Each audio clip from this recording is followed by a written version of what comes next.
అందరికీ నమస్కారం అండి. ఇది షేప్లెస్ జాకెట్ అండి. కొలతలు తీసుకుంటున్నామండి. కొలతలు అయితే పొడవు లూజు తీసుకుంటే చాలనుకుంటున్నానండి. నేనైతే అలాగే తీసుకుంటాను. మీటర్ ముక్క తీసుకున్నానండి. లైనింగు మీటర్ అయితేనే సరిపోద్దండి. షేప్లెస్ జాకెట్కి పొడవు ఎక్కువ తీస్తాం కదండి. పొడవు అయితే 15 తీసుకోవాలండి. 15 జాకెట్ పొడవు అయితే 15 ఉందండి.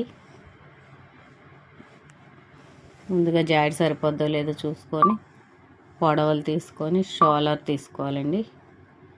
అంతా శుద్ధ ముక్క దీసి ముక్కతో చిన్న చిన్న చుక్కలు పెట్టుకొని అవుట్లైన్ గీసుకొని మళ్ళీ కొలుసుకొని చూసుకోవాలండి. కొలతలు పెట్టుకొని ఎక్కడికక్కడ. ఇదైతే లూజ్ అండి.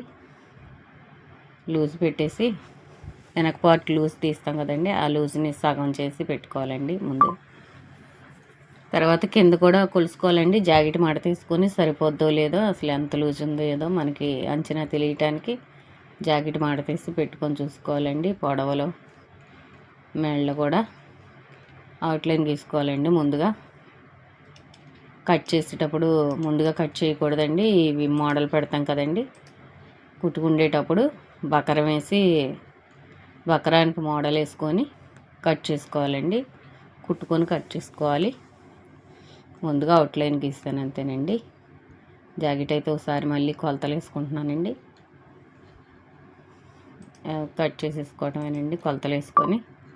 ఇదైతే వెనక పార్టు ఎదర పార్టు రెండు ఒకసారి వచ్చేస్తాయండి. కటింగ్లోనే ఒకసారి కట్ చేసేసుకొని మనం పక్కన పెట్టేసుకోవాలండి. ఇదైతే వెనక పార్ట్ అండి. వెనక పార్ట్ అయితే కటింగ్ చేస్తానండి. వెనక పార్ట్ ఎదర పార్ట్ రెండు కలిపే ఉంటాయండి.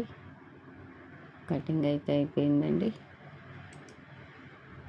షేప్లో జాకెట్ కింద డాట్లు అవ్వండి ఇలాగ అవి కూడా మనం చుక్కలు పెట్టేసుకొని కాట్లు పెట్టుకొని చూసుకోవటమేనండి. ఇవి అయితే చేతులు అండి, బుట్ట చేతులకి మడతేసేసుకొని ఉన్న క్లాత్ని కొలుసుకోవాలండి.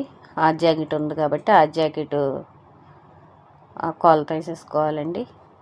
ఎక్కడెక్కడ కొలత అసలు అక్కడ టిక్ పెట్టేసుకోవాలండి. బుట్ట కూడా అట్లా జరిపి చూసుకుంటే సరిపోద్దండి. పొడవు ఎంత పొడవు వచ్చింది, ఎంత ఖర్చు వచ్చింది అవన్నీ కూడా మనకి వచ్చేస్తాయండి.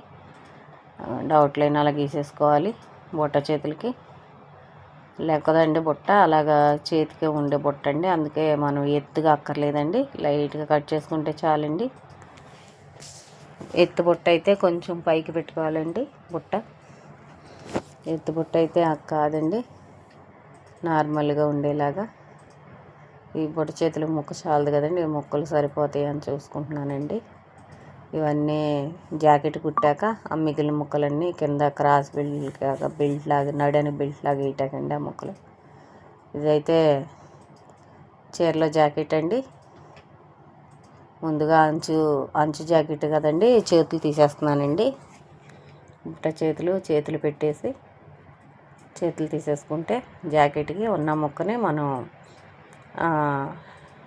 Shapeless jacket cloth వేసేసుకోవచ్చండి. ముందుగా మనం చేతులు తీసేసుకుంటున్నామండి. చేతులకైతే లైనింగ్కి అయితే సంక ముక్కలు కట్టాలండి. చీరల ముక్క అయితే అక్కర్లేదండి. దీన్ని మనం మడతేసుకొని సరిపోద్దా లేదో ఒకసారి చూసుకోవాలండి. ఏమైనా ముక్కలు పడతాయని చూసుకొని 4 పక్కలు వేయకోకుండా ఒక పక్క వేసేలాగా చూసుకోవాలండి.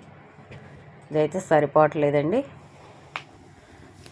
ఒక పక్క వేసేలాగా ఇటు అటు చూసుకొని కొంచెం లోనకు జరుపుకొని మడతేసుకొని ఈ ఖర్చులు అవి ఉంటే అవి తీసేస్తున్నానండి. ముక్క అయితే కట్టుకోవాలండి. లోన అసలు అయితే చాలేదండి, అదిగోండి కొంచెం ముక్క పడుతుందండి. ఆ ముక్కలు కూడా ముందుగానే పరిచేసి కట్ చేసేసుకుంటే కరెక్ట్గా వచ్చేస్తాయండి. కుట్టేటప్పుడు మనకి ఈజీగా ఉంటాయండి. అదిగోండి మనం ముందుగానే అటు లైనింగ్ అది పరిచేసుకొని వేసుకొని కట్ చేసేసుకోవాలండి.